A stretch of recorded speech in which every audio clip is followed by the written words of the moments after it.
शुका सारिखे पूर्ण वैराग्य ज्याचे वशिष्ठा परी ज्ञान योगेश्वराचे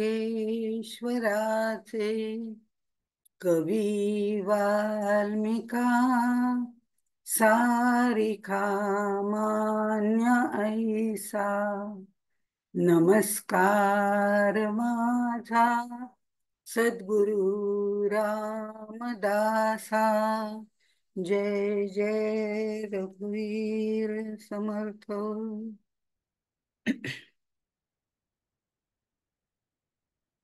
आपण दासबोधातलं दशक 6 बघतोय.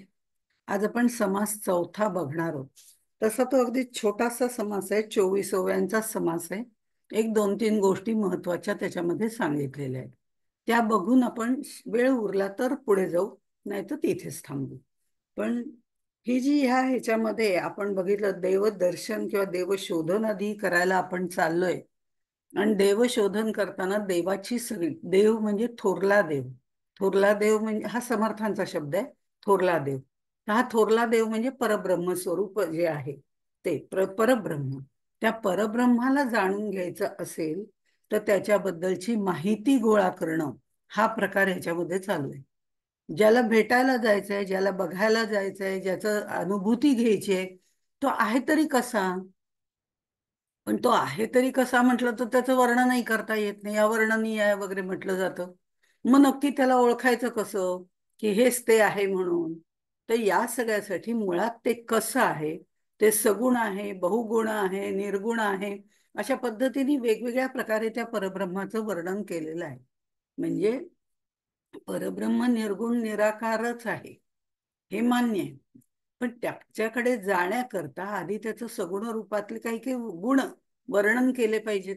ते गुण वर्णन केलेले आहे की ते आपल्याला दिसत नाही, जाणवत नाही, पाहता येत नाही, त्याला आकार नाही, उकार नाही, व्यवहार व्यवहार नाही, म्हणजे ते काही करत नाही वगैरे, अशा पद्धतीने शांत निवांत असतं. म्हणजे हो असं आहे, असं आहे, तसं नाही, तसं नाही, नेती नेती या प्रकारे वगैरे वर्णन त्याचं केलं जातं. हे सगळं वर्णन करत असताना आपल्याला मग काहीतरी जोडीला द्यावं लागतं की हे असं नाही, म्हणजे कसं आहे, हे असं आहे ना तसं ते नाही, मायेत जसं आहे ना तसं ब्रह्मात नाही, हे सांगण्याकरता म्हणून पुन्हा मायेची लक्षणं सांगितली. आतापर्यंत आपण बघितलं तर आधी मायेचं वर्णन आहे, ब्रह्माचं वर्णन आहे, मग माया ब्रह्माचं एकत्रित वर्णन आहे. असं वेगवेगळ्या प्रकारे ह्याचं वर्णन दशक 6 मध्ये आपल्याला केलेलं आहे. की त्यातून हे सगळं सांगितल्यानंतर थोडं काहीतरी आकलन होईल की ते कसं आहे आणि ते कसं नाही. या शाब्दिक रूपाने आपल्याला त्याची माहिती व्हावी या दृष्टिकोनातून सांगितलं. हे सांगताना आपण जर बघितलं तर सुरुवातीला ह्या सगळ्या जरी गोष्टी सांगितल्या असल्या तरी आत्ताच्या ह्या समासामध्ये, म्हणजे चौथ्या समासामध्ये आपण जर बघितलं तर सुरुवातीच्या 4 ओळींमध्ये त्यांनी कालगणना सांगितली. आता कालगणनेचा आणि आमचा आणि त्या ब्रह्माचा काय संबंध. ते आहे ना, अनादि आहे, अनंत आहे, पहिल्यापासून आम्हाला मान्य आहे. कारण आम्हाला त्याचा काही अनुभव नाही, पण संत सांगतायत त्याच्यावर आम्ही विश्वास ठेवला, ऋषीमुनी सांगतायत त्याच्यावर आम्ही विश्वास ठेवला, कारण आम्हाला त्या दिशेने जायचं आहे. मग हे सगळं आम्हाला मान्य आहे, तरीही एवढी मोठी कृतायुग किती आहे पहिल्या 4 ओळीत जर बघितलं तर 17,28,000 वर्ष वगैरे असं त्यांनी म्हटलेलं आहे. त्रेतायुग 12,96,000. द्वापार त्यातलीच सांगते मी, म्हणजे ही कालखंड जो आहे तो आपल्या दासबोधातला, असं हे कृतायुग, त्रेतायुग, द्वापार युग आणि कलियुग, अशा सगळ्या गोष्टी त्यांनी सांगितल्यात. किती किती वर्ष याचं हे आहे. आणि ते म्हणजे तशी 4 युग, हे एक युग, प्रत्येक असे ही 4 युग जी आहेत हा ब्रह्मदेवाचा एक दिवस होतो. हे सगळी 4ही युग झाली की ब्रह्मदेवाचा एक दिवस होतो. मग ब्रह्मदेवाचा किती, मग ब्रह्मदेवाचे किती दिवस व्हायला लागतात, मग 4,000 दिवस त्याचे झाले की विष्णूची एक घटका होते. मग असे 4,000 घटका झाल्या की महादेवाचं एक पळ होतं.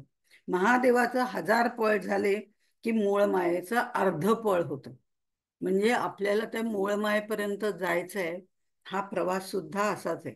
चारही युगात आपण असणार नाही हे मान्य आहे. पण याची देही याची डोळा आपल्याला तिथपर्यंत जर जायचं असेल तर काय करावं लागेल? याची देही याची डोळा जरी म्हटलं तरी त्याच्यासाठी घातलेल्या अटी इतक्या भयंकर आहेत की आपल्याला एका जन्मात हे साध्य होत नाही हे तितकंच खरं आहे. फक्त ते साध्य होणारच नाही असं म्हणत नाही, कारण आपल्याला ते मिळणार आहे असं आपल्याला एकदा ते खात्री पटली की आपण त्या दिशेने वाटचाल करायला सुरू करतो. आणि मग ही वाटचाल सुरू करताना आता तर जसं गणेश अनंत चतुर्दशी आहे आमच्या इथे, तर त्यामुळे अनंत चतुर्दशी असल्यामुळे साहजिकच आपण असा एक विचार करू शकतो की आत्तापर्यंत जे समर्थांनी सांगितलं शमदमादिषट संपत्ती वगैरे किंवा नित्यानित्य विचार विवेक ह्या सगळ्या गोष्टी आधीच्या ह्याच्यातनं आपल्याला समजावून सांगितलेल्या आहेत. मग ह्या समजावून सांगताना त्यांनी आपल्याला हेही सांगितलंय की ह्या सगळ्या ह्याच्यामध्ये आपल्याला चांगल्या चित्तशुद्धी ही महत्वाची आहे. मग चित्तशुद्धी महत्वाची आहे तर अवगुणाचा त्याग करायला हवा. आपण फार तर अशी प्रार्थना करू शकतो गणेशापुढे की आतापर्यंत तू आता चाललायस, तुझं विसर्जन व्हायचंय, हे आवाहन विसर्जन आमचं सुद्धा होत असतं याची जाणीवही आम्हाला आहे. पण तरी सुद्धा हे आवाहन आणि विसर्जन करत असताना तू येताना आमच्यासाठी सद्गुणांचे खाण घेऊन ये, ते भरपूर सद्गुण घेऊन ये जे आमच्यामध्ये आम्हाला उतरवता येतील, आम्हाला ते आमच्यात आत्मसात करता येतील आणि त्या तुझ्या सद्गुणांकडे आम्ही लक्ष ठेवू. ते आवाहन करशील त्यावेळेला आणि विसर्जन करशील त्यावेळेला आमच्यातले दुर्गुण तू सगळे काढून घेऊन जा, म्हणजे जेणेकरून आमची चित्त शुद्धी होईल. ही इतकी सोपी नाही आहे हे माहिती असली तरी विनंती करायला काय हरकत आहे? बरं, आपण भगवंतालाच विनंती करतोय, त्यामुळे बाकी कुठे ब्लॅकमेल व्हायचाही प्रश्न नाही की मी तुला हे देईन पण तू असं करशील तर. हा, भगवंत या मार्गाने नक्की सांगेल की मी हे देईन, पण ते आत्मसात तुझे तुलाच करायचे. ते सद्गुण जे आहेत ते तुझ्यात तुलाच उतरवायचे, तुझं तुलाच दर्शन घ्यायचंय. हे देव दर्शन जे आहे ते तुझं तुलाच घ्यायचंय. मग त्याचा शोध करायचा मार्ग कसा आहे तोही मी तुला सांगेन. आणि तो या सन्मार्गाने जाण्यासाठी चित्तशुद्धीची अत्यंत आवश्यकता आहे. ही चित्तशुद्धी तुला करण्यासाठी मी मदत करीन बुद्धियोगाने. बुद्धी पण देणारा दाता तोच आहे, त्यामुळे बुद्धियोगाने मी ते तुला देऊ शकेन असंही आपल्याला म्हणता येतं. अशा अनेक तऱ्हेने ह्या गणेशाशी पण आपल्याला जोडता येतं. जो महागणेश आहे तोच ओंकार स्वरूप जो आहे तोच आपल्याला ह्या सगळ्या विश्वाची उत्पत्ती करणार आहे. आणि ही जी कालगणना सांगितलेली आहे, एवढ्या काळापासून हे ब्रह्मांड चालूच आहे. पृथ्वी म्हणजे फारच सीमित झालं, पण हा सगळ्या आकड्यांचा प्रचंड खेळ आहे असं आपल्याला म्हणायला हरकत नाही, कारण काळ हा अनादी अनंत आहे आणि हा काळ सतत वाहणार आहे, अखंड वाहणार आहे. आणि त्यामध्ये ह्या काळामध्ये काय येतं तर भूत भविष्य आणि वर्तमान. भूतकाळ येतो, भविष्य काळ येतो आणि वर्तमान काळ. या तीन ह्याच्यामध्येच हा सीमित झालेला आहे.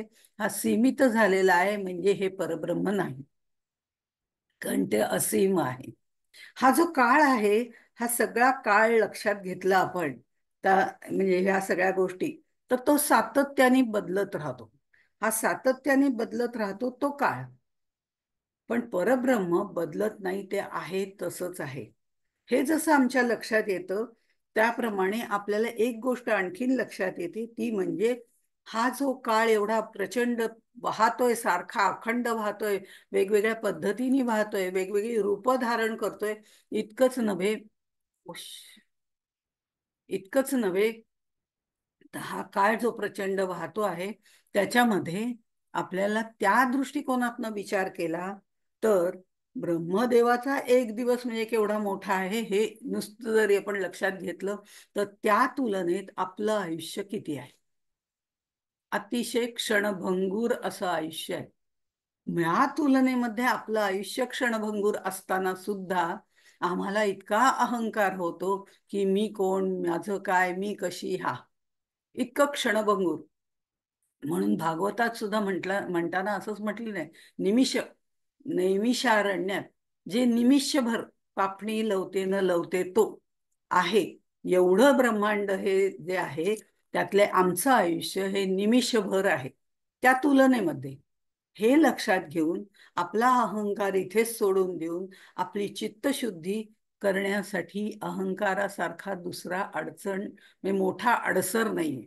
एकदा का तो अहंकार गेला की आपोआपच आपल्याला बाकीच्या गोष्टी सहजपणे साध्य होतात.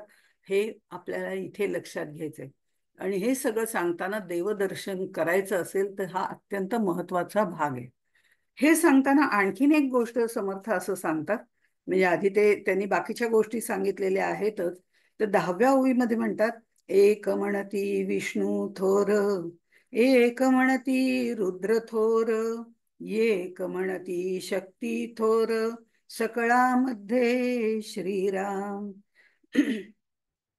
आता ह्या सगळ्या ह्याच्यामध्ये प्रत्येक जण आपली आपली जी उपास्य देवता असते ती श्रेष्ठ आहे. मग इथे सुद्धा अहंकार येतो. वास्तविक देवतेची पूजा आहे, आपल्याच देवतेची पूजा आहे, आपल्याला जो आवडतोय म्हणा, परंपरागत आलेला आहे म्हणा, मग तो विष्णू असो, रुद्र असो किंवा कोणी असो, त्या देवतेलाच तो मान देतो. म्हणून ते वैष्णव आणि शैव असे जे वाद निर्माण झाले ते त्यासाठी निर्माण झाले. म्हणजे या सगळ्या ह्याच्यामध्ये माझा जो देव आहे, माझी जी उपास्य देवता, इथे मी माझं आलं की नाही बघ, माझी जी उपास्य देवता आहे मी त्याचं स्मरण करते, मी त्याचं पूजन करते, तोच श्रेष्ठ आहे, बाकीच्यांचा नाही. हे त्याच्या पुढे अध्यारूत येतं. किंबहुना मी असं करणार नाही. शैव असेल तर मी आडवच गंध लावीन आणि वैष्णव असेल तर मी उभच गंध लावीन. इतके वाद झालेले होते उभ्या आणि आडव्याचे. मग हे उभं आडवं करणं गरजेचं आहे का? कारण तिथे द्वैत आहे. एक उभं एक आडवं हे द्वैत आहे. मी यांचं एकरसता आपल्याला घेता येणार नाही का? विठवणे शिरी वाहिला देव राणा, विठ्ठलाच्या बाबतीमध्ये असं म्हटलं जातं, तिथे ऐक्य दाखवलेलं आहे. शैव आणि वैष्णव यांचं ऐक्य दाखवलेलं आहे. असं अनेक ठिकाणी आपल्याला दाखवले. हरिहरेश्वर श्रीवर्धनच्या जवळ जे आहे तिथे ते ऐक्य दाखवलेलं आहे. आपल्याला भगवंत वेगवेगळ्या दृष्टिकोनातनं ह्या गोष्टी सांगत असतो. फक्त ते जाणून घ्यायची, ते पाहण्याची आपलं सामर्थ्य नसतं म्हणा किंवा इच्छा नसते. कारण आम्ही आमच्याच ह्याच्यात बुडालेलो असतो, आमच्याच दैवतात. तसं एक म्हणती विष्णू थोर, एक म्हणती रुद्र थोर, एक म्हणती शक्ती. पण हे सगळं जरी असलं तरी या सगळ्याची निर्मिती झालेली आहे. ब्रह्मा असू दे, विष्णू असू दे, महेश असू दे, यांची निर्मिती झालेली आहे. मग जे जे उपजे ते ते नाशे हा न्याय आहे. मग ह्या सगळ्यांचा सुद्धा मृत्यू होणार आहे किंवा हे सगळे सुद्धा त्या तत्वामध्ये मिसळून जाणार आहेत, त्या आदिशक्तीमध्ये मिसळून जाणार आहेत, कारण तिने ते निर्माण केलेले. जे ज्याच्यापासून निर्माण होतं त्याच्यामध्ये ते लय पावतं, हा दुसरा सिद्धांत आहे. त्यामुळे हे सगळे जण लय पावणार आहेत. त्यांची निर्मिती झाली, निर्माण झालेले आहे. त्या प्रत्येक गोष्टीला अंत आहे. एक आपल्याला उत्पन्न करतो, एक आपला सांभाळ करतो, एक आपला संहार करतो. या तिन्ही गोष्टी आपल्यासाठी आवश्यक आहे. आवाहन आणि विसर्जन हे आपल्यासाठी पण आवश्यक आहे. आपणच वाढत बसलो इथे सगळे जण एका पाठोपाठ, कोणाला मृत्यूच नाही असं जर मनात आलं तर इथे राहायला पण जागा उरणार नाही. ब्रह्मांड असू दे, अगदी कुठेही चंद्रावर राहायला जाऊ दे, काही फरक पडत नाही. पण तरी सुद्धा ती सुद्धा जागा पुरणार नाही जर मृत्यू नसेल तर. जागा रिकामी करण्यासाठी आणि नवीन जागा भरण्यासाठी, नवीन नेतृत्व येण्यासाठी किंवा नवीन चैतन्य इथे निर्माण होण्यासाठी तीही आवश्यकता आहे. म्हणून मृत्यू हा सुद्धा तेवढाच महत्वाचा आहे. आणि ह्या सगळ्या ह्याच्यामध्ये आपण आपापसात उगीच अहंकार वाढवत बसतो, ही माझी उपास्य देवता आहे. तीनही देवतांचं कार्य तेवढंच महत्वाचं आहे, हेही आपल्याला लक्षात घ्यायला लागतं. संत जे असतात ते कधी या भूत भविष्य वर्तमान ह्याच्यात रमत नाहीत. ते वर्तमानातच राहतात. वर्तमान नाही, भूत आणि भविष्य याच्यामध्ये ते रमत नाहीत. कारण भूतकाळामध्ये काय घटना घडलेल्या आहेत त्या घडून गेलेल्या आहेत घटना. त्या घडलेल्या घटना म्हणजे भूतकाळ. आणि भविष्य म्हणजे त्यामध्ये आपण आपली स्वप्न, आपल्या इच्छा, आपल्या या सगळ्या कामना वासना कशा पूर्ण करता येतील याचा जो विचार करतो, किंवा भविष्यात काय करायला पाहिजे याचा विचार करतो, हे सगळ्या ज्या गोष्टी आहेत त्या भविष्यामध्ये येतात. त्यामुळे इथे स्वप्न आहेत, इच्छा आहेत, हे आणि त्या पूर्ण झाल्या नाही तर आपल्याला दुःख होतं, पूर्ण झालं तर आपल्याला अभिमान निर्माण, अहंकार निर्माण होतो. ह्या सगळ्या गोष्टी असल्यामुळे आपल्याला ती स्वप्न पूर्ण होतील का नाही होतील, होतील का नाही होतील याचं भय पण वाटत असतं. जे मिळवलेलं आहे ते सांभाळता येईल की नाही त्याचंही भय वाटत असतं. म्हणजे हे भय तिथे निर्माण होतं. भूतकाळात घटना घडून गेलेल्या असतात, त्याचं दुःखही आम्हाला होतं, सुखही आपल्याला होतं. म्हणजे सुख दुःख देणाऱ्या त्या घटना असतात. तर भविष्यामध्ये ते पूर्ण होईल की नाही, पूर्ण होईल की नाही हे भय पण असतं. त्या स्वप्नांमध्ये आपण काही वेळेला चांगल्या तऱ्हेने रमून पण जातो. म्हणजे ह्या सगळ्या ज्या गोष्टी आहेत त्या भविष्यात पण, ह्यातलं भूतकाळात जे झालं ते बदलता येत नाही आणि भविष्य काळात जे होणार आहे त्याची खात्री बाळगता येत नाही. मग अशा ज्या या दोन गोष्टी आहेत याच्यामध्ये रमण्यापेक्षा आत्ता ह्या घटकेला काय चाललंय त्याच्यात रमून जाणं जास्त चांगलं आहे. आणि संत नेहमी वर्तमानात राहत असतात. ते भूतकाळाचा विचार करत नाहीत, ते भविष्य काळाचाही विचार करत नाहीत. त्यामुळे त्यांच्याप्रमाणे जर आपण वागत राहिलो तर आपल्या दृष्टिकोनातनं पण आपल्याला ते सोयीचं पडतं. पण आम्हाला तशी सवय नसते. ती सवय घडवून आणायला सुद्धा म्हणजे मनाची ताकद लागते. की भूतकाळातला आता काही विचार करायचा नाही, जे झालं ते झालं. आपण म्हणतो म्हणतो तोंडाने, पण पुन्हा पुन्हा ते आठवत राहतोच. कारण इन्नर माइंडला ते कुठेतरी आपल्या असतं. मग हे जे असतं ना इनर माइंडला, ते बाजूला काढल्याशिवाय आपल्याला त्याला तिथे ठेवता येत नाही. म्हणून भूतकाळाचा विचार नाही, भविष्य काळाचा विचार नाही. प्रापंचिक दृष्टिकोनातनं विचार करणं आवश्यक आहे भविष्य काळाचा. तो भाग वेगळा आहे, तो पुढे येईल. आता आपण परमार्थाच्या दृष्टीने देवशोधन करायला निघालेलं, त्या दृष्टिकोनातनं त्यांनी हे सांगितलेलं आहे की काय करायचं ते आत्ता करा. उद्याचा क्षण तरी कुणाला माहिती आहे की उद्या आपण आहोत का नाही आहोत. मग आत्ता ह्या क्षणी आहोत ना, ह्या क्षणी जे जे काही सत्कार्य करता येईल ते करा. उद्याची कुणीच गॅरंटी देऊ शकत नाही. ह्या दृष्टिकोनातनं त्यांनी हे सगळा काळ सांगितला आणि आपलं आयुष्य तर निमिषभर आहे. मग त्यासाठी आपल्याला आवडेल ती प्रतिमा, आवडेल तो देव, या पद्धतीने आपण उपासना करायला काहीच हरकत नाही. पण म्हणून दुसऱ्याचा त्याला कमी लेखणं हे चुकीचं आहे. हे याच्यामध्ये सांगितलेलं आहे. म्हणजे आपुलाली उपासना, अभिमान लागला जना, याचा निश्चय निवडेना, साधू विण श्रीराम. वेगवेगळे मार्ग आहेत जायचे इथे. भक्ती मार्ग आहे, ज्ञान मार्ग आहे, ध्यान मार्ग आहे, कर्म मार्ग आहे. वेगवेगळे मार्ग सांगितले. ज्याची जशी धारणा असेल तो मार्ग त्यांनी अनुसरायला हरकत नाही. प्रत्येक मार्गाचं शेवटी अंतिम गंतव्य स्थान जे आहे ते एकच आहे, ते तेच आहे. त्यामुळे तुम्हाला जे झेपेल त्याप्रमाणे तुम्ही जाऊ शकता. हे जसं खरं आहे आपुल्याली उपासना, पण मी कर्मा मार्गाने जाते, तुम्ही पण कर्म मार्गानेच जा. मी हा सद्गुरू केलाय, तुम्ही पण हा सद्गुरू करा. हे दुसऱ्याला कुणालाही सांगायला जायची गरज नाही. आपल्याला आपलं काय करायचंय हे महत्वाचं आहे. कारण ही प्रत्येकाची मनोधारणा वेगवेगळी असते. त्या त्याप्रमाणे परमेश्वर त्याला ते ते करण्याची बुद्धी देतो. एखादा शांत असेल, न आबोल असेल, न बोलणार असेल, एकांतात राहणार असेल, त्याला सद्गुरू म्हणतील तू ध्यान मार्गाने जा. एखादा चळवळ्या असेल त्याला कधीच सामर्थ्य आहे चळवळीचे, हाही पुढे येणारच आहे. पण मग हे जे सामर्थ्य आहे चळवळ करणारा आहे, सतत शांत बसणारा नाहीये, त्याला जर सत्कर्म करायला सांगितले आणि तो सत्कर्म मार्गे निष्काम कर्म करून पण तिथपर्यंत जाऊ शकतो. एखाद्याला भगवंतामध्ये रममाण व्हायचं आवडत असेल तर त्यांनी भक्ती मार्गाने जावं. आणि एखाद्याला कदाचित ज्ञानमार्गाने जाण्याची बुद्धी होईल, कारण त्याचं ज्ञान तेवढं परिपूर्ण असेल. अशा या सगळ्या गोष्टी आहेत.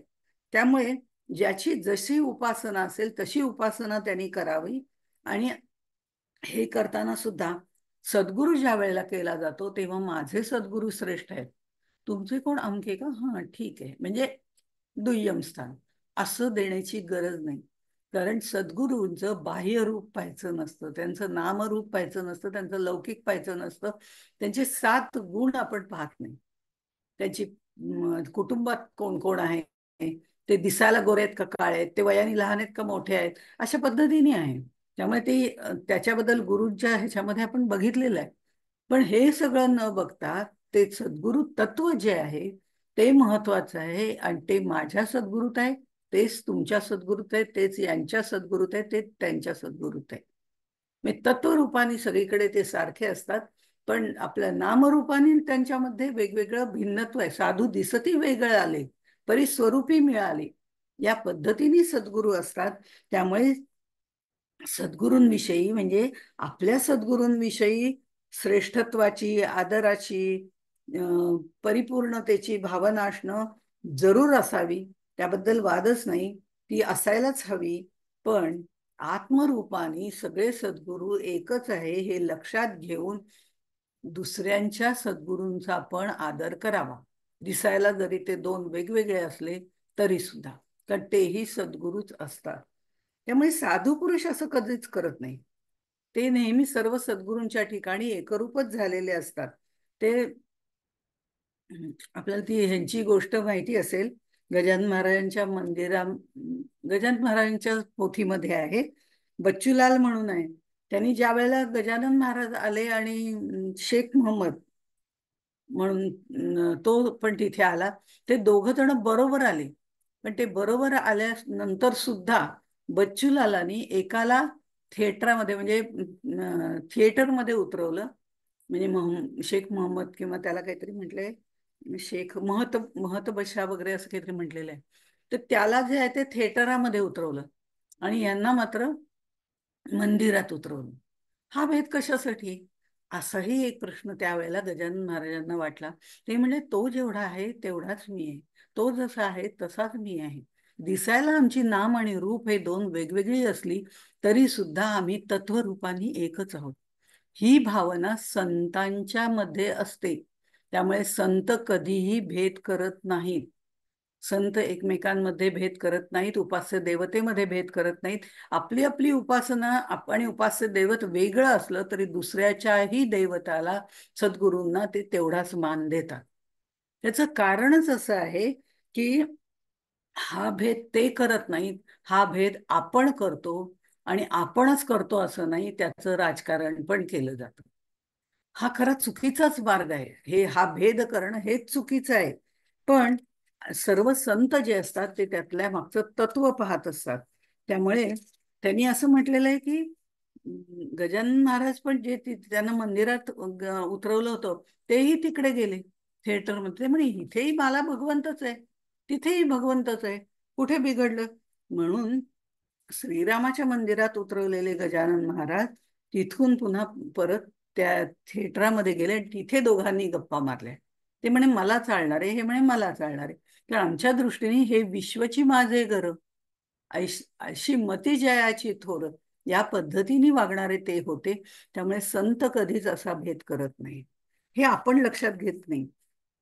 आणि त्यामुळे आम्हाला तिथपर्यंत जाण्यात, कारण आमचं चित्त शुद्ध नाही. हा अंका तो अंका, ती जी जात आहे ना, ती आमच्या मनातनं आधी जातच नाही. ती जेव्हा जाते ना, तेव्हा मन चित्त थोडंफार शुद्ध होते. पण अशा तऱ्हेने ह्या सगळ्या गोष्टी असतात. त्यामुळे इथे हे सर्व सारखंच आहे असं संत आपल्याला सांगत असतात.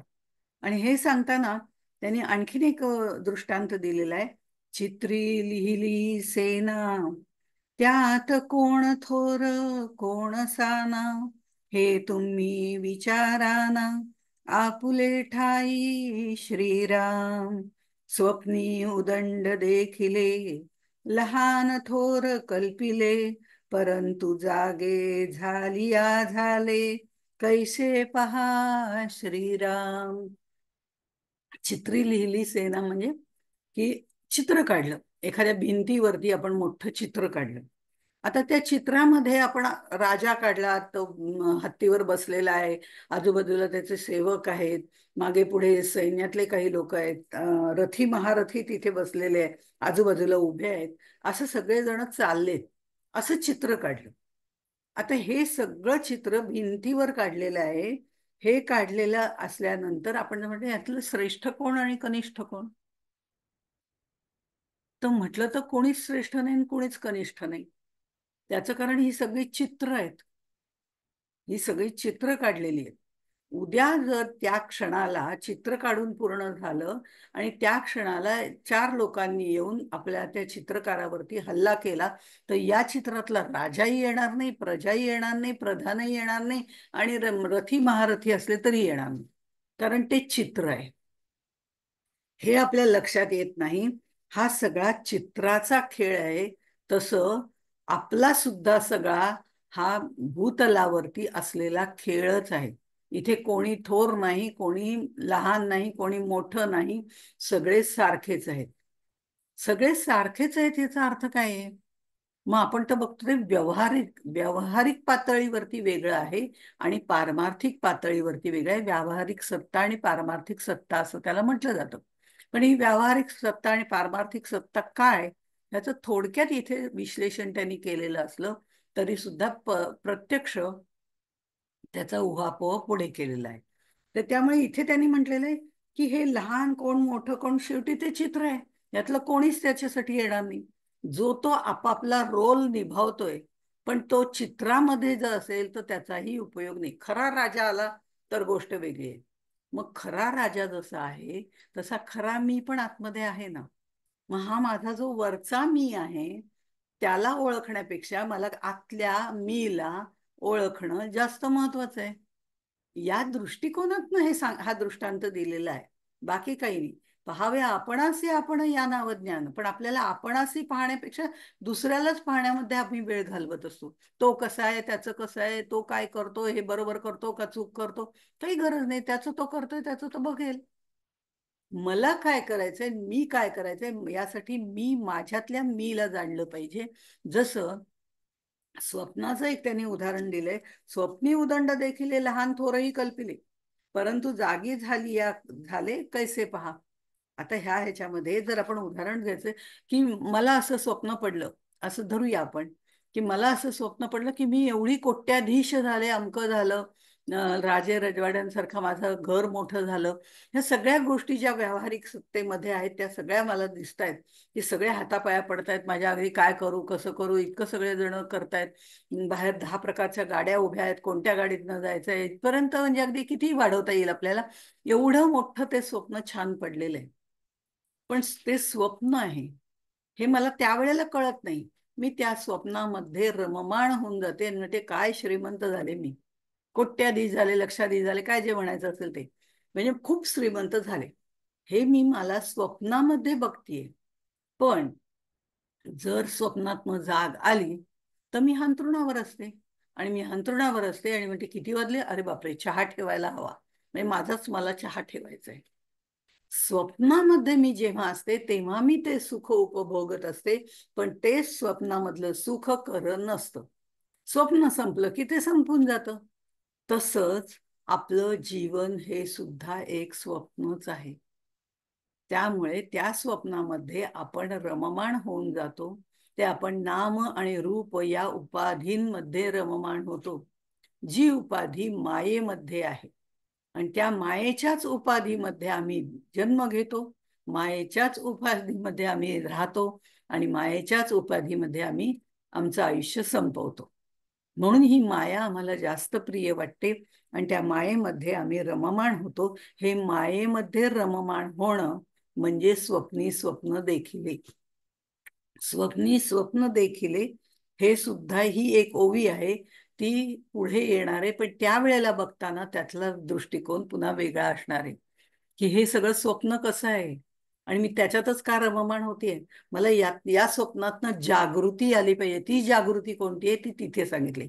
आत्ता इथे सांगितलंय फक्त स्वप्नामध्ये आपल्याला पडलेलं कधीही खरं होत नाही. स्वप्न जे खरं होत नाही म्हणजे ते खरं नसतं. ते जोपर्यंत आपण स्वप्न बघतो तोपर्यंतच ते होत असतं. आपल्याला वाटतं की ते सगळं घडतंय, पण ते घडत नसतं. ते आपल्या मनाचे खेळ असतात. आपल्या मनाचे खेळ असतात, कारण स्वप्न निर्मिती ही मनाच्या सहाय्याने होत असते. तिथे इंद्रिय आणि मन एकत्र येतात आणि ते कार्य करत असतात. बघे स्वप्न जागृती, स्वप्न सुषुप्ती, या सगळ्या अवस्था ज्या वेळेला आपण बघू त्यावेळेला ते बघूच. मग हे सगळं जे आहे ते स्वप्नी उदंड देखील आहे. लहान थोर, मी मोठी वगैरे, हे सगळं कल्पिले, हे सगळं. पण जागे झाले कैसे पहा. जेव्हा तिथे जागृती येते तेव्हा कळतं हे सगळं स्वप्न होतं, हे खोटं होतं. हे सगळं आपल्याला बाजूला सारायचंय. हे ज्या जशा गोष्टी आहेत तसं या ब्रह्मांडाचं आहे. साधू सज्जन याच्याकडे एखाद्या स्वप्नाप्रमाणे पाहत असतात, कारण त्यांना माहिती असतं हे काहीही झालेलं नाही. अगा जे झालेची नाही त्याची वार्ता करसी काही, ही ओवी पुढे येणार आहे. मग हे अगा जे झालेची नाही, जे झालंच नाहीये, हे स्वप्न आहे सगळं, मग त्याच्याबद्दल कशाला विषय वाढवायचा? मग हा ज्येष्ठ आहे का, ते कनिष्ठ आहे का, पशु आहे का, पक्षी आहे का, ह्या सगळा भेद करायचं काही कारणच नाही. कारण सगळं सदा सर्वत्र ते आत्मतत्व भरलेलं आहे. आणि ज्ञानी लोक याचा विचार ज्ञानाच्या पातळीवरनं करत असतात. म्हणून त्यांना सगळीकडे परमात्मा, परमेश्वर, परब्रह्म दिसत असतं. पण त्यांनी ती अनुभूती घेतलेली असते. पण आमचं तसं झालेलं नसतं. आम्हाला त्याची अनुभूती आलेली नाही. आम्ही अज्ञानाच्या पातळीवरती वावरत असल्यामुळे आम्ही त्यामागचं तत्व जाणू शकत नाही. ते तत्व कसं शोधायचं, ते देवशोधन आपल्याला करायचं आहे. त्यामागचं तत्व पाहायचं असेल तर नक्की काय करायला पाहिजे? मग ज्येष्ठ कनिष्ठ हे विचार करण्याची आवश्यकता आहे का? ही सगळी द्वंद्व आहेत. ज्या वेळेला ज्येष्ठ कनिष्ठ, शूर भित्रा, ही सगळी द्वंद्व आहेत. विचारातली द्वंद्व आहेत, गुणातली द्वंद्व आहेत, आचारातली द्वंद्व आहेत. ह्या सगळ्या गोष्टी जर आपण बघितलं तर गीतेमधला जो श्लोक आहे, शुनिश्चैव स्वपाकेच वगैरे असा तो श्लोक आहे. तर ह्या श्लोकाच्या बाबतीत जर आपण बघितलं तर व्यावहारिक सत्ता आणि पारमार्थिक सत्ता वेगवेगळी आहे की नाही? तो जो कोणी पंडित आहे, ब्राह्मण आहे, कुत्रा आहे, हत्ती आहे, असे जर चार प्रकारचे लोक व्यक्ती लोक म्हणण्यापेक्षा नामरूपधारी कोणी असतील, रूपधारी हे आहेत, ब्राह्मण आहे, शूद्र आहे, वैश्य आहे, हे जसे आहेत त्याप्रमाणे हत्ती आहे, कुत्रा आहे, ब्राह्मण आहे. मग ब्राह्मणाला आम्ही बाहेर साखळीला बांधून ठेवायचं आणि कुत्र्याला त्या पाटावरती बसवून त्याला पंचपक्वान्नाचं भोजन द्यायचं, असं करतो का? व्यावहारिक पातळीवरती व्यावहारिक सत्य जे आहे त्या व्यावहारिक सत्तेप्रमाणे जर आपण बघितलं तर ज्याला जे योग्य आहे तेच द्यावं लागतं. ब्राह्मणाला समोर पाटावर बसून पूजा करून त्याला नैवेद्य ताट समोर ठेवणं हेच बरोबर आहे. कुत्र्याला बाहेर जाऊन ते त्याचं अन्न त्याच्या ताटलीमध्ये ठेवणं हेच योग्य आहे. म्हणजे त्याच्याप्रमाणे आपल्याला या गोष्टी व्यावहारिक सत्तेवर कराव्या लागतात. पण पारमार्थिक सत्तेवरती जर आपण बघितलं, विचार केला, तर पारमार्थिक सत्तेच्या दृष्टिकोनातनं ब्राह्मणाच्या आतमध्ये असलेलं आत्मतत्व, कुत्र्याच्या आतमध्ये असलेलं आत्मतत्व, हत्तीच्या आतमध्ये असलेलं आत्मतत्व, हे सर्व तत्वदृष्ट्या एकच आहेत. म्हणून जेवढं प्रेम ब्राह्मणावरती करावं तेवढंच कुत्र्यावरती करावं, तेवढंच हत्तीवरती करावं, पशु पक्षी प्राणींवरती करावं. म्हणजे त्यांना त्रास देऊ नये. त्यांना त्यांच्यावर प्रेम करायचं म्हणून त्यांना पिंजऱ्यात पकडून ठेवायचं आणि त्यांना खायला घालायचं, हेच त्यांचं स्वातंत्र्य आपण गमावून देतो. ते करण्याची गरज नाहीये. त्यांचं स्वातंत्र्य त्यांना द्यायचंच आहे, पण त्यांच्यावर प्रेम करायचं. म्हणून कुत्र्याच्या पाठी नामदेव महाराज तुपाची वाटी घेऊन जातात, कारण त्यांना त्यातलं आत्मतत्व दिसतं. आम्हाला ते दिसत नाही. आम्ही म्हणू कुत्र्याला भाकरी दिली तर ते त्याच्यावर तूप घालायला पाहिजे का? काही गरज नाही. असा विचार आम्ही करू, कारण आम्हाला ते तत्व त्याच्या मागचं दिसत नाही. म्हणतात मी जर खातोय, माझ्या आतलं तत्व खातंय, मी खातोय, त्यामुळे मी खाताना जसं खाईन तसंच त्याला देईन. हा प्रेम भावनेचा एक भाग झाला, भक्ती मार्गाचा एक भाग झाला. पण त्याचबरोबर व्यावहारिक सत्ता आणि पारमार्थिक सत्ता ही कशी वेगळी आहे हे दाखवण्याचाही भाग झाला. पण म्हणून कुत्र्याला तुम्ही तो आहे म्हणून मारत सुटायचं नाहीये. ह्या सगळ्या ज्या गोष्टी आहेत ना, या व्यावहारिक सत्तेवरनं वेगळ्या असतात आणि पारमार्थिक सत्तेवरनं वेगळ्या असतात. हे महत्वाचं आहे. म्हणून साधू सज्जन जे आहेत ते या प्रत्येक ठिकाणी पारमार्थिक सत्तेवरनं विचार करतात. त्यांना त्यामागचं तत्व दिसतं. ते कधीही कुणालाही उपद्रव करत नाही, अगदी मनुष्य प्राण्याला सुद्धा नाही. मनुष्य हा प्राणीच आहे ना, त्यामुळे त्याला सुद्धा उपद्रव करत नाहीत, शूद्र मानत नाहीत, कारण ते त्या प्रत्येकामागचं तत्व जाणत असतात. तसं इथे आपल्याला तो विचार इथे त्यांनी मांडलाय की हे तत्व पाहणं म्हणजेच आपल्यातला आपण पाहणं हे गरजेचं आहे. माझं जे वरचं रूप आहे ते रूप वेगळं आहे, नाम वेगळं आहे, मी त्याप्रमाणे वागते तो भाग वेगळा आहे. पण तरी सुद्धा हे माझ्या आतलं जे तत्व आहे ते तत्व म्हणजे नक्की काय आहे. तिथे आपण कधीही खोटं बोलू शकत नाही. तिथे आपण कधीही म्हणजे वेगळंच काहीतरी म्हणजे काही वेळेला व्यावहारिक सत्य दाखवण्याचं एक असतं आणि वागण्याचं एक असतं. अशा पद्धतीने तिथे आपण राहू शकत नाही. म्हणजे हे जे तत्व आहे ते पूर्णपणे शुद्ध असतं. ते जाणून घेणं म्हणजे देवदर्शन घेणं आहे. हे आपल्यालाच आपण जाणून घ्यायचंय. आपण नेहमी दुसऱ्याला जाणतो ते चुकीचं आहे. पहावे आपण असे आपण या नाव ज्ञान. पण हे पाहायला सुद्धा आपली मनोधारणा वेगळी असावी लागते. ती मनोधारणा करण्यासाठी चित्तशुद्धी महत्वाची आहे. आणि चित्तशुद्धी करायची असेल तर आपलं आयुष्य किती कमी आहे निमिष मात्र ते दाखवण्यासाठी हा समास आहे. म्हणजे जे करायचंय ते आत्ता आज आणि आत्तापासून सुरू करा. आपण आधीच सुरुवात केलेली आहे. पण त्याच्यासाठी काळ कुठला महत्वाचा आहे, अमावास्या त्याला सुरू करू का पौर्णिमेला सुरू करू, याचीही आवश्यकता नाही. भगवंताच्या कार्यासाठी कोणतीही क्षण, कोणताही क्षण हा महत्वाचा आहे, योग्य आहे आणि चांगलाच आहे. हे आपण लक्षात ठेवायचं, कारण आपण त्याच्यातही भेद करतो. आज नको राहू द्या, शनिवार आहे ना, मग अमक्यापासून सुरुवात करू. म्हणजे आपण ते पुढे ढकलत असतो. पण पुढचं कुणाला माहितीये हे आमच्या लक्षात येत नाही. ते लक्षात येणं महत्वाचं आहे. अशा तऱ्हेने त्यांनी हे सगळी मांडणी केलेली आहे. मग हे करत असताना त्यांनी पुढे असं म्हटलेलं आहे की म्हणजे कसं असतं बघा, ह्या सगळ्या ज्या गोष्टी सांगितल्यात त्याच्यात आणखीन सगळ्यामध्ये म्हणजे तुकारामांची गोष्ट आहे की ते गाईला त्यातनं चिखलातनं काढतात, म्हणतात राहू दे, ती ते पाणी येते तिला पासतात. अशा बऱ्याच संतांच्या बऱ्याच गोष्टी आहेत. पण ह्या सगळ्या गोष्टी आपण लक्षात घेतल्या तर एकदा अलेक्झांडरच्या बाबतीमध्ये सुद्धा म्हटलेलं होतं की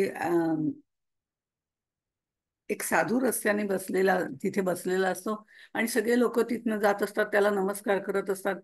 अलेक्झांडरला वाटतं की मी तर राजा आहे, मी कशाला त्याला नमस्कार करायला पाहिजे. मी नमस्कार करण्यापेक्षा सुद्धा मी त्याला विचारीन ना की तुला काय हवं आहे, तुला काही कमी असेल तर मला सांग, मी तुला देतो, कारण माझ्या हातात सत्ता आहे, बळ आहे, पैसा आहे, सगळं आहे. अलेक्झांडर तर त्यामुळे तो म्हणतो तो तिथे उभा राहतो. थोड्या वेळ बघतो की हा साधू काही मागतोय का, की तुम्ही राजा आहात तर मला हे द्या. तो काही नाही, तो त्याच्या आनंदात मस्तीमध्ये असतो. मग त्यावेळेस न राहून शेवटी तो विचारतो की साधू महाशय, तुम्हाला सगळेजण म्हणतायत, सगळे नमस्कार करतायत, हे करतायत, मी बघतोय, पण तुम्हाला काय हवंय आता ते मला सांगा. कारण बाकीचे नुसते नमस्कार करून तुमचा आशीर्वाद घेऊन जातात, पण मी तुम्हाला काय पाहिजे ते देऊ शकतो. कारण माझ्या हातात सत्ता आहे, पैसा आहे, तुम्ही म्हणाल ते मी देऊ शकतो आणि मी तुमची सेवा करू शकतो. बोला, मी तुम्हाला काय देऊ. त्यावेळेला त्यांनी त्या साधूने असं उत्तर दिलेलं आहे, तू जो उभा आहेस ना तिथनं थोडासा बाजूला हो. कारण जो सूर्यप्रकाश मला देतोय, प्रकाश मला देतोय, तो तुझ्यामुळे अडलाय. तू फक्त बाजूला हो, तेवढं बास आहे मला. त्याच्यातला जो मीचा इगो होता तो बाजूला होणं महत्वाचं होतं. मला दुसरं काही नकोय, तो सूर्यप्रकाश बघ ना, म्हणे तूच लक्ष देतो. सूर्य ज्या वेळेला प्रकाशाची उधळण करतो त्यावेळेला तो असं बघत नाही की हा राजा आहे का हा साधू आहे का ही प्रजा आहे. तो सर्वत्र समभावनेने सगळ्या गोष्टी देत असतो. हे सर्वत्र समभावनेने देणं जे आहे ना, तेही तितकंच महत्वाचं आहे. तर मला दुसऱ्या कशाचीच गरज नाही, मला तो प्रकाश मिळाला की मला सगळं मिळतं. हे ज्ञानरूपी प्रकाश आहे. हे त्याच्या लक्षात आल्यावरती अलेक्झांडरने त्याला नमस्कार केलाय की तुम्ही पूर्णपणे आपल्यामध्येच आपल्या आनंदात आहात आणि तो आनंद जेवढा महत्वाचा आहे तेवढा दुसरा काही नाही. मी हे सगळं विश्वामधलं मिळवत गेलं, हे सगळं आपल्या हातामध्ये, आपल्या अधिपत्याखाली सगळं आणण्याचा प्रयत्न करतोय, पण उद्या मी जर गेलो तर यातलं काहीच माझ्या बरोबर येणार नाही. आणि म्हणून अलेक्झांडरनी त्यावेळेस सांगितलं होतं की मी जेव्हा मरेन तेव्हा माझे दोन्ही हात त्याच्या बाहेर ठेवा आणि ते उघडे आणि मोकळे ठेवा, की या हाताने मी सगळं कमावलं तरी या हाताने मी काहीही घेऊन जाऊ शकत नाही. हे ज्ञान त्याला तिथे मिळालं. आपल्या कृतीतून ज्ञान देणारे ते संत साधू सज्जन असतात. आणि इतकंच नाही तर हे जे परब्रह्म तत्व आहे त्याच्या अधिपत्याखाली सगळ्या गोष्टी चालू असतात. म्हणजे ह्याच्यामध्ये उपनिषदामध्ये एक श्लोक आहे, श्रुती आहे भयादास्य अग्नी तपती, त्याच्या भयामुळे अग्नी सुद्धा तप्त होत राहतो. भयात तपती सूर्य, सूर्य सुद्धा तर कधीही सुट्टी घेत नाही. तोच उगवणं मावळणं चालूच असतं. त्याला असं सांगावं लागत नाही की आज मी सुट्टी घेतली. आपल्या दृष्टीने ढग आले की सुट्टी असते, तो भाग वेगळा. पण तो स्वतः सुट्टी घेत नाही. भयात इंद्रश्च वायुश्च मृत्यू धावती पंचमा. हे 5 जण जे आहेत ना, ते सगळे जण त्याच्या भयानी आपली कर्तव्य कर्म पार पाडत असतात. मग मनुष्य असा काय आहे ज्याचं निमिषभर आयुष्य आहे, तो मात्र आपल्या अहंकारामध्ये बुडून जातो. तो सूर्य सुद्धा त्या परब्रह्माने सांगितल्याप्रमाणे आपली मार्गक्रमण करत असतो. तो इंद्र सुद्धा त्याप्रमाणेच वागत असतो. वायू जो आहे तो सुद्धा त्याच्याच अधिपत्याखाली वागत असतो. आणि मृत्यू सुद्धा त्याचंच अधिपत्य पाळत असतो. म्हणजे त्याच्या आज्ञेप्रमाणे सगळी कामं करत असतो. मग त्या परब्रह्माशी जर आपल्याला एकरूप व्हायचं असेल तर या 5 जणांसारखं आपल्याला आपलं आयुष्य त्याच्या देवाच्या इच्छेने वर्तावे, देव करील ते मानावे, मग सहजची स्वभावे कृपाळू देव, असं समर्थांची ओवी आहे पुढे. नंतर देवाच्या इच्छेने वर्तावे, देव करेल ते मानावे. मग हे जर आहे तेच ह्याच्यात सांगितलंय की त्याच्या भयानी पळतात. म्हणजे सूर्य उगवतो मावळतो हे त्याचं काम करतो, कधी सुट्टी घेत नाही. हे सगळं जे म्हटलेलं आहे ते प्रत्येकाने आपलं कर्तव्य कर्म आपण पूर्णपणे निष्काम भावनेने करावं. मग मी अमुक केलं म्हणून तसं झालं, मी तमुक केलं म्हणून तसं झालं करायची काही गरज नाही. तू केलं असतं काय नसतं काय, जे होणार होतं ते होणारच आहे. मनी मानव व्यर्थ चिंता वाहते, अकस्मात होणार होऊन जाते, असं मनाच्या श्लोकात सांगतात. मनी मानव व्यर्थ चिंता, मी नसते तर कसं झालं असतं, हे जे आपलं पालुपद असतं ना, त्याच्यावरती सुद्धा आपण म्हणतो की मी आहे मी आहे. म्हणजे तू नसते तर 4 महिन्याच्या बाळाचं, 2 महिन्याच्या नुकतंच जन्मलेल्या बाळाचं सुद्धा काही अडत नाही. तर तुझ्यामुळे अडतं ही भावनाच आधी मुळामध्ये काढून टाक. हे काढणं, ही भावना काढणं अत्यंत गरजेचं आहे चित्तशुद्धीसाठी. मग ही भावना एकदा मनामध्ये निर्माण झाली की माझ्यामुळे कुणाचंच काही नडत नाही, की आपोआपच आपल्याला विरक्ती यायला सुरुवात होते. ही विरक्ती म्हणजेच मोक्ष आहे, दुसरं काही नाही. याची देही याची डोळा, सगळ्यामध्ये गुंतून गुंत्यातच माझ्या पाय माझा मोकळा, असं जे म्हणे, सगळ्याचा आनंद घेऊन सुद्धा आपण सगळ्यापासून अलिप्त राहणं म्हणजे मुक्ती. आता ते सायुज्य मुक्ती वगैरे आपण बघू त्यावेळेला लक्षात येईल. आता ओघामध्ये ते बोललं गेलं. पण या सगळ्या ह्याच्यामध्ये त्याने असं म्हटलेलं आहे की हे सगळं जे आहे जोपर्यंत आहे तोपर्यंत ही सृष्टी आहे, ही दृष्टी आहे, तोपर्यंत आम्ही या स्वप्नामध्ये रमून जातो. ही सृष्टी आणि ही दृष्टी हे दोन्ही एकत्र होतं. कारण दृष्टी जी आहे ते बाहेरचं बघत असते. दृष्टीने आपण बाहेरचं बघतो, नाकाने आपण बाहेरचा स्वाद घेतो. हे जसं आहे, हाताने आपण जे काय करायचं, पाणी घ्यायचं, प्यायचं, द्यायचं, घेणं, हे बाहेरचं करत असतो. ह्या सगळ्या गोष्टी आपण बाह्यांगाच्या करत असतो, हे आपल्या लक्षात ठेवायला लागतं. आणि मग जयासी झाले आत्मज्ञान, तेची थोर महाजन, वेदशास्त्रे पुराण, साधू संत बोलिले श्रीराम. आता या ह्याच्यामध्ये हा सगळा आमचा दृष्टीचा घोटाळा आहे. आम्ही त्यातलं मगाशी सांगितल्याप्रमाणे नाम आणि रूप बघत असतो. ह्या सृष्टीने जी निर्मिती केलेली आहे त्या निर्मितीमधलं नामरूप आम्ही बघत असतो, म्हणून आमच्यामध्ये द्वंद्व निर्माण होतं. आणि हे द्वंद्व निर्माण होतं म्हणून आम्ही भेद करतो. साधू अभेद रहित ज्ञान मिळवत असतात. त्यांच्या दृष्टीने सगळ्याच्या पाठीमागे या चराचरामध्ये जे तत्व आहे तिथे ते बघत असतात. ज्याला आत्मज्ञान झालंय त्याला ही सृष्टी मिथ्या वाटते. ज्याला आत्मज्ञान झालेलं आहे त्याला, कारण त्याला माहिती आहे की हे नामरूपाचं भ्रमात्मक रूप आहे. सृष्टी म्हणजे यातले विविध गोष्टी ज्या निर्माण झालेल्या आहेत, सृष्टीमधली कोणतीही गोष्ट घ्या, त्या प्रत्येकाला नामरूप आहे. आणि हे नामरूप असल्यामुळे जे नामरूप आहे, जे निर्माण झालेलं आहे, ते प्रत्येक गोष्ट ही नष्ट होणार आहे. यद दृष्टम तद नष्टम, अशी एक ओवी पण याच्यामध्ये, मला वाटतं 11वी का 12वी ओवी आहे ती, 11वी ओवी आहे त्याच्यामध्ये. ऐसे आपुलाले परी बोलती, परंतु अवघेची नासेल कल्पांती, यदृष्टम तद्नष्टम हे श्रुती बोलिले असे श्रीराम. श्रुतीतल्या बऱ्याचशा गोष्टी याच्यात त्यांनी आपल्याला फक्त सुतोवाच केलेलं आहे. त्यामुळे जे जे निर्माण होणार आहे ते सगळं जाणारच आहे, राहणार आहे. ते फक्त परब्रह्म तत्व आहे, जे माझ्यातही आहे, जे बाहेरही आहे. आतही आहे, बाहेरही आहे. पण आत आहे ते मी माझ्या शरीर उपाधीने त्याला सीमित केलेलं आहे. बाहेरचं आहे ते निरुपाधिक आहे. या दोन गोष्टी महत्वाच्या सांगितलेल्या आहेत. आणि म्हणून ते म्हणताना असं म्हणतात, सर्वत्र ब्रह्म दिसलं. ही सुद्धा एक अवस्था आहे. सदा सर्वत्र ज्ञानी लोकांना ब्रह्मच दिसतं. आम्हाला नामरूपात्मक जग दिसतं, कारण आम्ही अज्ञानाच्या पातळीवरनं पाहत असतो आणि ज्ञानी ज्ञानाच्या पातळीवरनं पाहत असतो. मग हे सगळं असताना त्यांनी असं म्हटलेलं आहे पुढे, ब्रह्म प्रळया वेगळे, ब्रह्म नाम रूपा निराळे, ब्रह्म कोणी एका काळे, जैसे तैसे श्रीराम. म्हणजे हे परब्रह्म जे आहे ते कधीही त्याचा प्रलयामध्ये ते नष्ट होत नाही. प्रलय आहेत, ह्या ब्रह्म प्रलया वेगळे हे सांगताना प्रलय होतो ही गोष्ट ही समर्थाने सांगितलेली. आणि प्रलय कसा होतो, कोणत्या प्रकारचे प्रलय आहेत ह्याचा विवेचन जे आहे ते पूर्णपणे एका समासामध्ये त्यांनी केलेलं आहे पुढे. हे ब्रह्म प्रलया वेगळे म्हणजे 5 प्रकारचे जे प्रलय सांगितलेले आहेत त्यातले 2 आपले देहाचे प्रलय आहेत, 2 पिंडाचे, 2 ब्रह्मांडाचे प्रलय आहेत. देहाचा प्रलय आपल्याला माहिती आहे, 2 सांगितलेत. म्हणजे एक, आपण स्वप्नात जातो त्यावेळेला आपण झोपलेलोच असतो, पण गावभर फिरत असतो किंवा ब्रह्मांडभर फिरत असतो, कुठेही जात असतो, येत असतो, सगळं करत असतो. हा एक प्रलय आहे. स्वप्नामधला जो निद्रा प्रलय ज्याला म्हटलं जातं, ते स्वप्नामध्ये आपण बघत असतो, पण नंतर ते स्वप्नही विरून जातं आणि आपल्याला गाढ झोप लागते.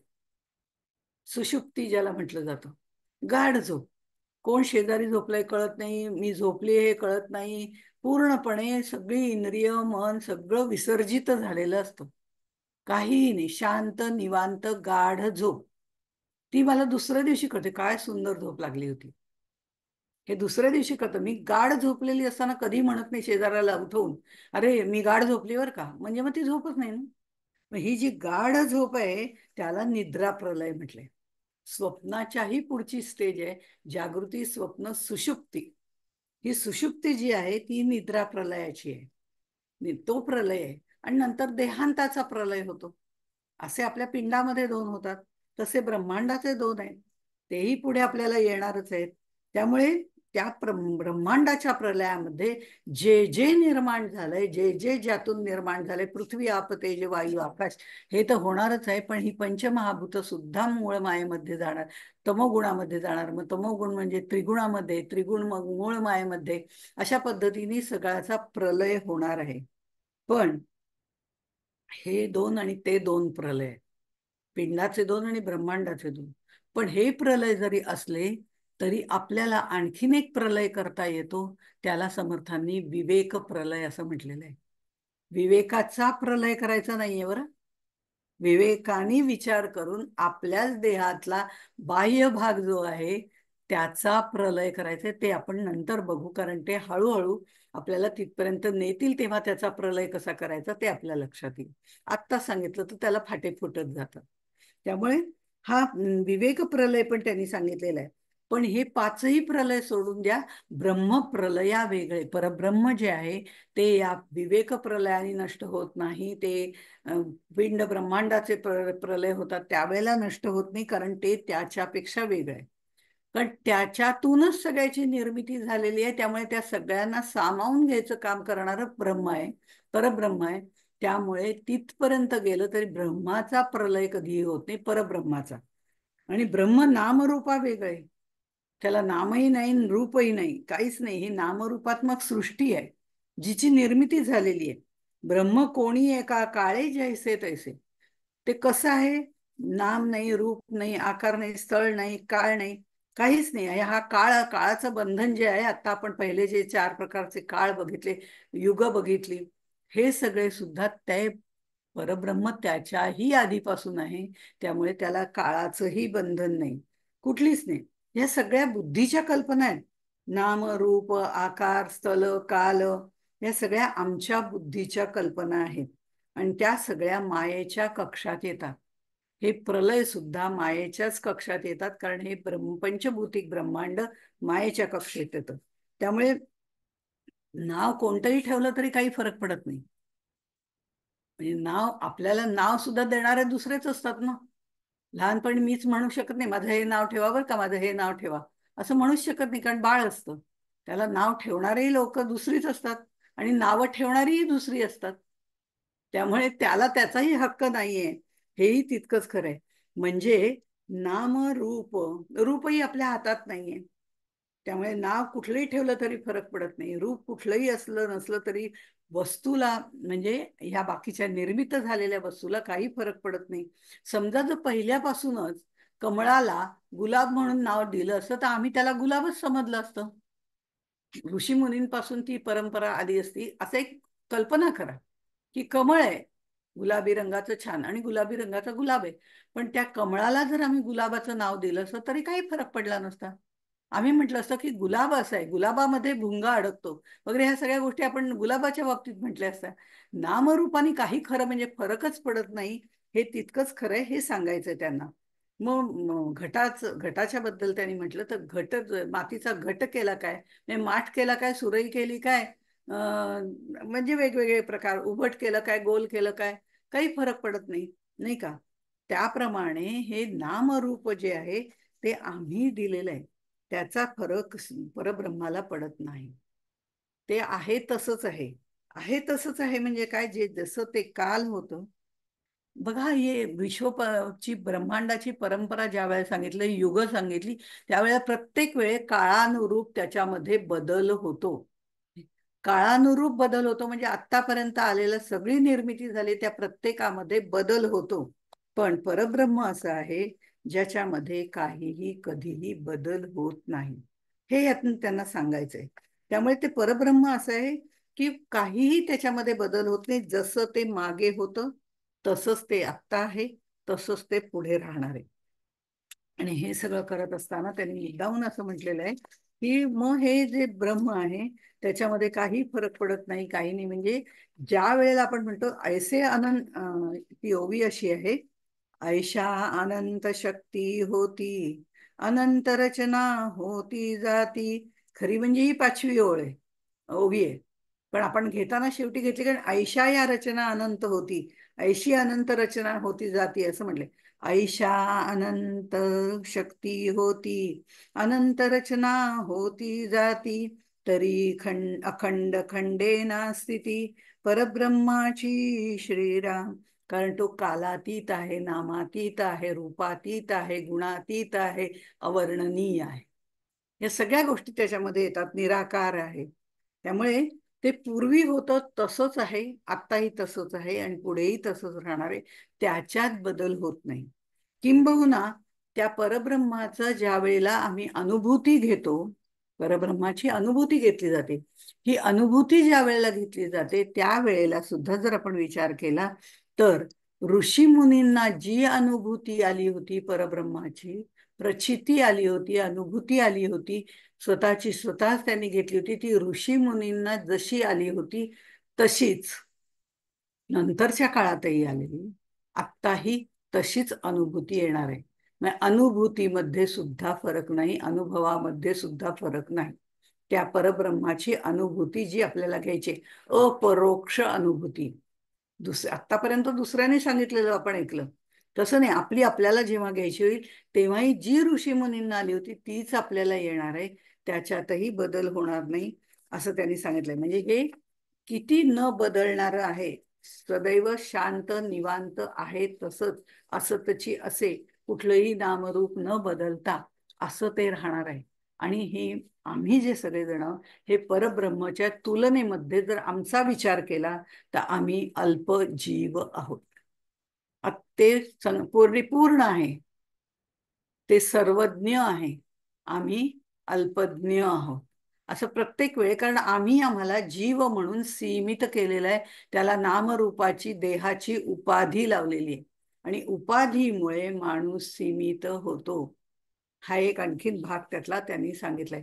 उपाधीमुळे माणूस सीमित होतो, म्हणून उपाधी रहित राहावं, असं प्रत्येक वेळी नंतर पुढे सांगितलंय. पण उपाधी कशी आहे ते ह्याच्यामध्ये सांगितले. आणि मग उपाधी रहित राहावं, ह्या गोष्टीचा उहापोह केलेला आहे. मग ब्रह्मप्रळया वेगळे, ब्रह्म नामरूपा निराळे, ब्रह्म कोणी एका काळे जैसे तैसे. म्हणजे त्या काळामध्ये होतं तेच ह्या काळात आहे, तेच ऋषीमुनींच्या काळात आहे, तेच उपनिषद काळात आहे, तेच आत्ता वर्तमान काळात आहे, तेच भविष्य काळात राहणार आहे. अशा पद्धतीने त्यांनी सांगितलेले. मग शेवटची ओळी तितकीच महत्वाची आहे की ब्रह्माला जाणायचंय.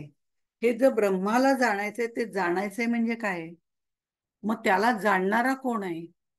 मग त्याला काय म्हणायचंय? तर ब्रह्म, इथे त्यांनी म्हटलेलं आहे, जाणती ब्रह्म संपूर्ण तेची जाणावे ब्राह्मण.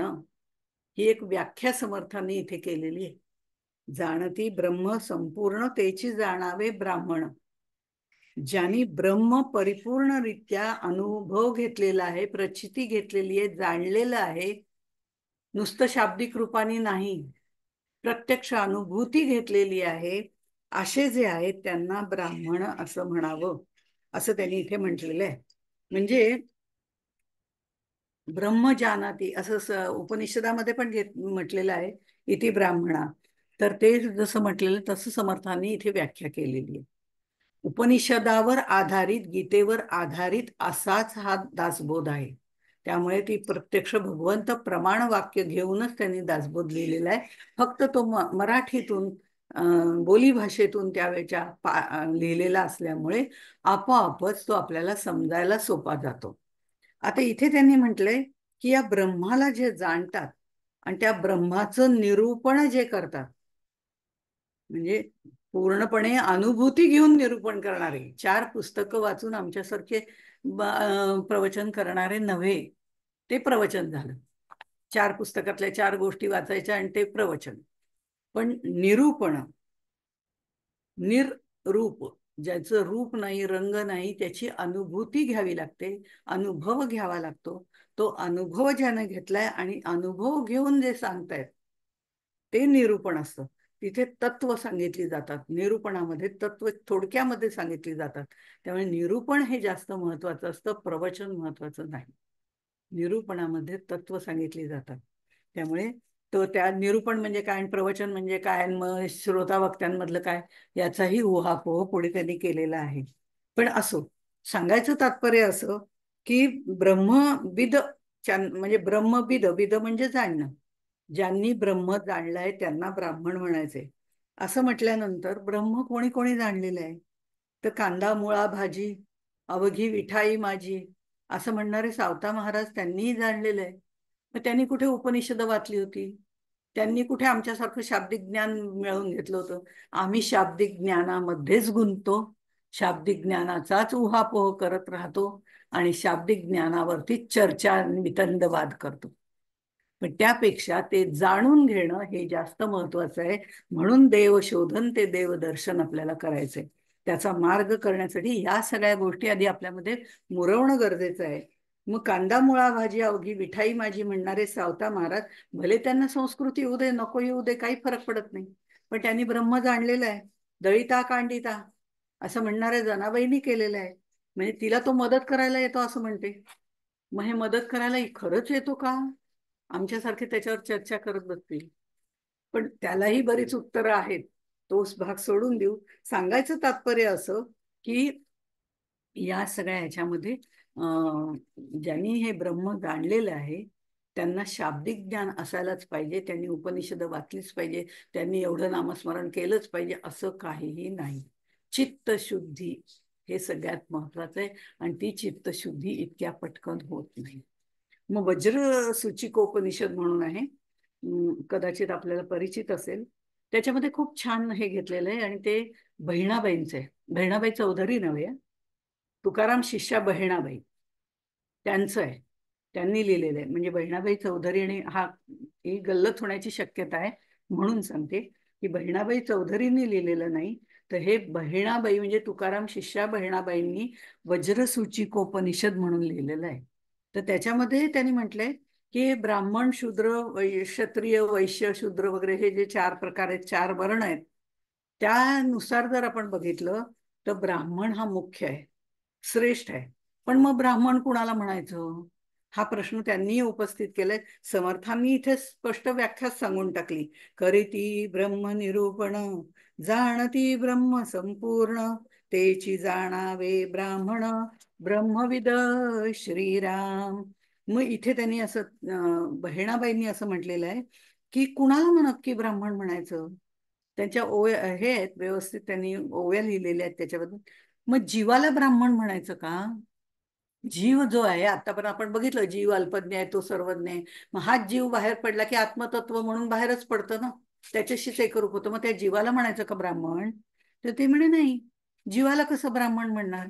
कारण जीव याच्या आधी अनेक जन्मात अनेक शरीर त्यांनी धारण केलेली आहेत आणि पुढेही करणार आहे.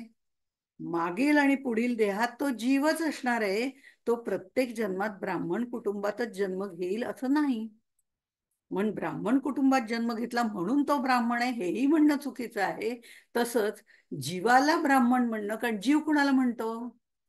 ज्याच्या भोवती वासनांचं देह उपाधीचं कवच आहे त्याला जीव म्हणतो, त्याला आत्मतत्व म्हणत नाही. ते आत्मतत्व त्याच्या आत आहे असं आपण म्हणतो, ते जीवाच्या. म्हणजे ते वेगळं आणि हे वेगळं आहे. म्हणजे जीवाला ब्राह्मण म्हणता येत नाही. देह ब्राह्मण आहे का? तर नाही. ब्राह्मण कुटुंबात घेतला नाही तरी पण नाही. कारण मनुष्य देह पंचभूतात्मकच आहे. पंच माझाही देह पंचभूतात्मक आहे. चांडाळाचा असला, शंकराचार्यांच्या ह्याच्यात त्यांनी म्हटल्याप्रमाणे चांडाळाचा असला तरी सुद्धा तो देह सुद्धा पंचभूतात्मकच आहे. मग त्याचा देह सारखा आहे, माझा देह सारखा आहे. मग देह म्हणजे ब्राह्मण आहे का? तर देह म्हणजे ब्राह्मण नाही, जीव म्हणजे ब्राह्मण नाही. बरं, जे देह आहे ते पंचभूतात्मक आहे. देहाचे सगळ्यांचे धर्म पण सारखेच आहेत, त्याच्या अवस्था पण सारख्याच आहेत. बाल, तारुण्य, वृद्ध, अगदी माणसाची घ्या आणि गाढवाची घ्या, काही फरक पडत नाही. दोघांच्या अवस्था एकच आहेत ना, बाल, तारुण्य, वृद्धत्व. विकार सगळ्यांना एकच आहेत. मग हे जर असेल तर देह म्हणजे ब्राह्मण होऊ शकत नाही. बरं, ब्राह्मणाची हत्या केली की पातक लागतं असं म्हणतात. पण देह जर ब्राह्मणाचा जरी मेला तरी तो जाळतोच ना आपण, म्हणजे तो नष्ट करतोच ना. मग देह हत्या करून नष्ट करणं काय आणि असं नष्ट करणं काय? म्हणजे देह म्हणजे ब्राह्मण नाही एवढंच त्यांना त्यातनं सांगायचंय. बाकी मग त्यातनं फाटे फोडायचे नाहीयेत आपल्याला, की हत्या करणं वेगळं आणि जाळणं वेगळं मृत्यूनंतर. हा भाग वेगळा आहे. पण तरी सुद्धा त्यांनी एक त्याच्यामध्ये तसं टाकलंय, ब्रह्महत्येचं पातक त्याला लागत नाही आपण तो देह जाळल्यानंतर, हे त्यांना म्हणायचंय. आता ब्राह्मण जातीत जन्म घेतला म्हणून तो ब्राह्मण होत नाही, हे जसं प्रत्येक वेळेस सांगितलं तसं त्यांनी म्हटलेलं आहे की अनेक लोक अशी आहेत. आता तर मी उदाहरणं दिलीच, त्याप्रमाणे त्यांनी देताना उदाहरणं, बहिणाबाईंनी देताना, ऋषशृंग ऋषींची आई हरिणी होती. मग नीच हलक्या जातीमध्ये जन्माला आलेला सुद्धा ब्रह्मविद होऊ शकतो. मग तो जर ब्रह्मविद होऊ शकतो तर तो ब्राह्मण होऊ शकतो. म्हणजे उर्वशी पासून अगस्ती ऋषी कुंभातनं निर्माण झाले, त्या सगळ्यांना आत्मज्ञान झालेलं होतं ना. किंवा व्यास ऋषी प्रत्यक्ष आपण बघितलं तर कोळी जातीतल्या कन्येपासून त्यांची निर्मिती झालेली, मत्स्यगंधा वगैरे आपल्याला सगळे कथा माहिती आहेत. तर त्यामुळे मग त्याच्यापासून जे निर्माण झाले, हीन जातीमध्ये निर्माण झालेले लोक, ज्यांनी ब्रह्म जाणलंय, ब्रह्मविद झाले, तेच ब्राह्मण आहेत. मग ते हीन जातीत आहेत म्हणून मग जाती म्हणजे ब्रह्म होऊ शकेल का? तर नाही. कर्मामुळे होता येतं का? तर नाही. आता इथे कर्मामुळे म्हटलंय, कर्मामुळे ब्रह्म होता येतं का? तर नाही. कारण कर्म ही संचित प्रारब्ध क्रियमाण यामुळे प्रेरित झालेली असतात आणि कर्माचा नियम सर्वांना सारखा आहे. पण कर्म निष्काम भावनेने करत गेलं तर चित्तशुद्धी होते, ब्रह्मज्ञान होतं असं म्हटलेलं नाहीये. चित्तशुद्धी होऊन पुढची साधना करत गेलं, अंतर्मुख साधना केली की मग ब्रह्मज्ञान होतं. नुसती निष्काम कर्म करून ब्रह्मज्ञान होत नाही. म्हणताना असं म्हटलं जातं, आता समर्थाने दासबोधातच म्हटलंय, जागृती, स्वप्न, सुषुप्ती या तीन अवस्थांचं आपण सगळ्या बाजूला दूर सारल्या की महाकारण देहामध्ये आपल्याला ज्ञान होतं. पण तसं होत नाही. पण आत्ता तिथपर्यंत तर या, तिथे आल्यावर पुढचं जागृती सांगतो, ही जागृती खरी नव्हे, पुढची जागृती खरी आहे, हे नंतर सांगतात. पण तिथपर्यंत तर आपल्याला जायला पाहिजे ना. तर आपण म्हणू बापरे, ते 8 देहांचं निरसन, आमचे 4 ते प्रकृतीचे 4, कुणी सांगितलंय त्याच्यापेक्षा हे चाललंय, हे बरं चाललंय? खाओ पिओ मजा करो. पण तसं न करता याची दही याची डोळा हे प्रत्येक वेळे का सांगतात? कारण तिथपर्यंत या आपोआपच तुम्हाला पुढचं ज्ञान पटकन होऊ शकतं. पुढचे चार देह निरसन करणं एवढं अवघड नाही, जेवढं आपल्याला शरीर नाम रूप देह ही उपाधी धारण केल्यामुळे जे जे निर्माण झालंय त्याचं निरसन करणं अवघड आहे. ते आपल्याला करायला पाहिजे. मग कर्म सुद्धा निष्काम कर्माने चित्तशुद्धी होते. त्यामुळे नुसतं निष्काम कर्म करून काही होत नाही, ते तर करायला हवंच आहे. पण अशा तऱ्हेने त्यांनी बहिणाबाईंनी या उपनिषदामध्ये वेगवेगळ्या गोष्टी सांगितलेल्या आहेत. त्यांच्या चरित्रात्मक ह्याच्यामध्ये त्या आहेत. ब्रह्मसूचिकोपनिषद वगैरे असं त्याचं नाव आहे. पण ह्या सगळ्या ह्याच्यामध्ये त्यांनी सांगताना असं सांगितलंय, ते जे ब्रह्माला ज्यांनी जाणलेलं आहे ते जे संत सज्जन म्हणून त्यांना संत, करी वृत्ती संत तो संत जाणा. त्यांची वृत्ती तिथे गेल्यावर ब्रह्मानंदामध्ये असल्यामुळे वृत्ती शांत झालेल्या असतात. वृत्तींची निवृत्ती झालेली असते. त्यामुळे ज्यांच्या वृत्तींची निवृत्ती होते त्यांना ब्रह्मज्ञान हळूहळू होतं. आणि हे ब्रह्म ज्यांनी जाणलेलं आहे त्यांना ब्राह्मण म्हणायचंय.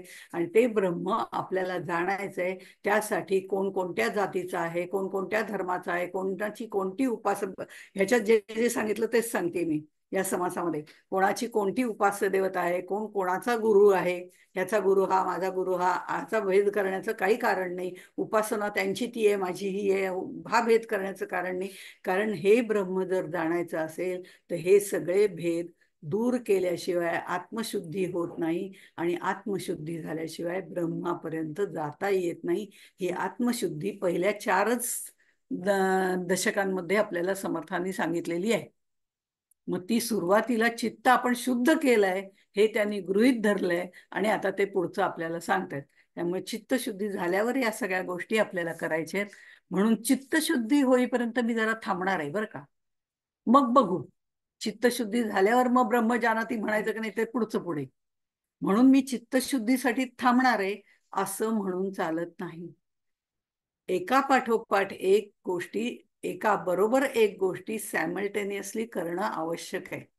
चित्तशुद्धी हा एक भाग झाला, सारासार विचार हा एक भाग झाला, नित्यानित्य विवेक हा एक भाग झाला, आणि ब्रह्मदर्शन प्रत्यक्ष अनुभूती हे सगळे विचार एकावर एक अवलंबून असले तरी एक पूर्ण झाला म्हणजे दुसरा करू असं करून चालत नाही. याच्यासाठी 184 योनी पुन्हा हवतच जावं लागेल. आणि त्याचं पुन्हा पापपुण्याची समर्थता करून मनुष्य जन्म येणं पुन्हा कठीण आहे. मग हा मनुष्य जन्मातच हे शक्य होऊ शकतं, कारण बुद्धियोग तिथे दिलेला आहे, दुसऱ्या कोणत्याही प्राण्याला दिलेला नाही. बुद्धियोग आणि हास्याचं वरदान ह्या 2 गोष्टी मनुष्याला दिलेल्या आहेत, ज्या अन्य कोणालाही दिलेल्या नाहीत. त्याचा उपयोग आपण कसा करतोय त्यावर हे सगळं अवलंबून नाही. म्हणून आपल्याला ब्रह्म म्हणजे काय त्याचं दर्शन घ्यायचं असेल तर आपण किती क्षुल्लक आहोत, आपलं आयुष्य किती अल्प आहे, ह्या अल्प आयुष्यामध्ये अल्पज्ञापासनं सर्वज्ञापर्यंत कसं जाता येईल, त्यासाठी कोणत्या कोणत्या गोष्टी करायच्या, त्याचं शाब्दिक वर्णन काय आहे हे सगळं समर्थांनी केलेलं आहे. असा हा खरा म्हणजे ब्रह्मनिरूपण समास आहे.